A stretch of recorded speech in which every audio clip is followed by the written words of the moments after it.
ওয়ালাইকুম আসসালাম। তোমার নাম বলো তো? আমার নাম পুতুল আক্তার। আচ্ছা, তোমার বয়স কত মামনি? 26।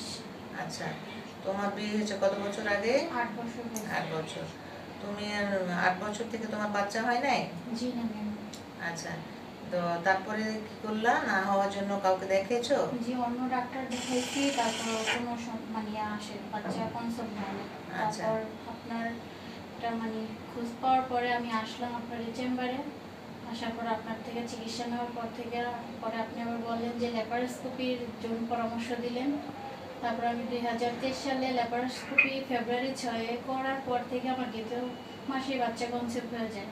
তারপর আমার 8 মাসে বাচ্চাটা মানে প্রেশার বাইরে যাওয়ার কারণে বাচ্চাটা মারা যায় পেটের মধ্যে। তুমি প্রেশার বাড়লে কোথায় চিকিৎসা নিয়েছিলে? মুন্সিগঞ্জের চিকিৎসা নিয়েছিলাম, তারপর ওইখান থেকেই প্রেশার ওষুধ খাওয়ার পরে বাচ্চাটা মারা যায়। আচ্ছা, এবার কি একা একাই বাচ্চা আসছে না কোনো ওষুধ খেতে হয়েছে? এবার আপনার কাছ থেকে আবার চিকিৎসা নেওয়ার পর থেকে ওষুধ খাওয়ার পরে আবার আমার এখন বাচ্চা আচ্ছা, আসছে। এখন তোমার কয় মাস যাচ্ছে মামনি?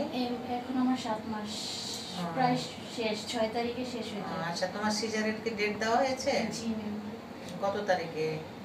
অক্টোবরের 12 তারিখে। আচ্ছা, এখন প্রেসার কেমন আছে তোমার? এখন আলহামদুলিল্লাহ ভালো আছে। আচ্ছা, এখন আমি যেটা দেখি মা, হ্যাঁ, তোমার বাচ্চার ওজন একটু কম আছে, তুমি ঠিক মতো খাবে, হ্যাঁ, আর আমি কিছু একটা স্যালাইন দেবো, তোমার শরীরে একটু সমস্যা আছে, তোমার ডিহাইড্রেশন বলি, মানে পানি শূন্যতা বলি, এগুলো কমে যাবে। তুমি তাড়াতাড়ি কালকে ভর্তি হয়ে যাবে, হ্যাঁ, ভর্তি হয়ে গেলে দিবে, আল্লাহ দিবে তোমার এই বাচ্চাদের প্রেশার সব ঠিক আছে, সব কিছু ঠিক আছে, কোনো সমস্যা হবে না, তুমি সুস্থ বাচ্চা নিয়ে বাড়ি ফিরতে পারবে, আলহামদুলিল্লাহ।